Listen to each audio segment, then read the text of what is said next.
Ladies and gentleman, वैसे तो हमें पता है कि चेयर का एक मीनिंग होता है कुर्सी, लेकिन इसके अलावा भी चेयर को हम नाउन और वर्ब के तौर पे इंग्लिश में डिफरेंट सिनारियोज में डिफरेंट मीनिंग के लिए यूज़ करते हैं। और आज के आई फैक्शनर के लर्निंग वीडियो ट्यूटोरियल में हम चेयर के सब मीनिंग्स को डिस्कस करेंगे। साथ ही साथ उन मीनिंग को यूज़ करते हुए इंग्लिश में कुछ सेंटेंसेस बनाएंगे और उनकी ट्रांसलेशन को समझेंगे। ट्यूटोरियल गौर से सुनिएगा क्योंकि आखिर में है एक छोटी सी एक्सरसाइज। तो शुरू करते हैं जो अपना आज का इफेक्शनर का लर्निंग वीडियो ट्यूटोरियल। दोस्तों, चेयर का पहला मीनिंग होता है कुर्सी। जैसे मैं कहता हूँ I will sit on that chair, कि मैं उस कुर्सी पर बैठूंगा। I will sit on that chair.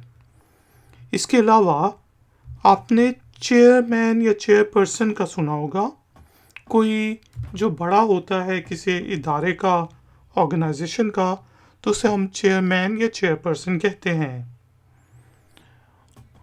इसी से रिलेटेड जब कोई मीटिंग हो रही हो और उसमें मीटिंग को कोई लीड कर रहा हो, तो उस वक्त भी हम चेयर का वर्ड यूज़ करते हैं। जैसे हम कह सकते हैं कि he will chair a board meeting. तो इसका मीनिंग क्या है कि वो एक बोर्ड मीटिंग में चेयरमैन के तौर पर बैठेगा, उसको लीड करेगा। He will chair a board meeting. इसके अलावा दोस्तों, चेयर जो ख़ासतौर पे यूनिवर्सिटीज़ होती हैं तो उनमें डिफरेंट डिपार्टमेंट्स होते हैं, तो उनमें भी चेयरमैन या फिर चेयरपर्सन होते हैं और डिफरेंट डिपार्टमेंट को वो चेयर करते हैं। जिससे हम कह सकते हैं कि शी विल या she is chairing a business management department. तो यहाँ पे हम क्या कह रहे हैं कि वो बिजनेस मैनेजमेंट डिपार्टमेंट की चेयरपर्सन है। तो चेयरमैन जब होता है मेल के लिए हम यूज़ करते हैं और चेयरपर्सन फिर फीमेल या फिर मेल दोनों के लिए यूज़ हो सकता है।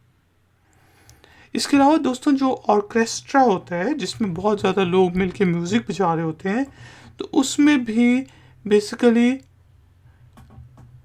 हम चेयर का वर्ड यूज़ करते हैं रो के लिहाज से, कि भाई वो 5th चेयर के ऊपर बैठा था।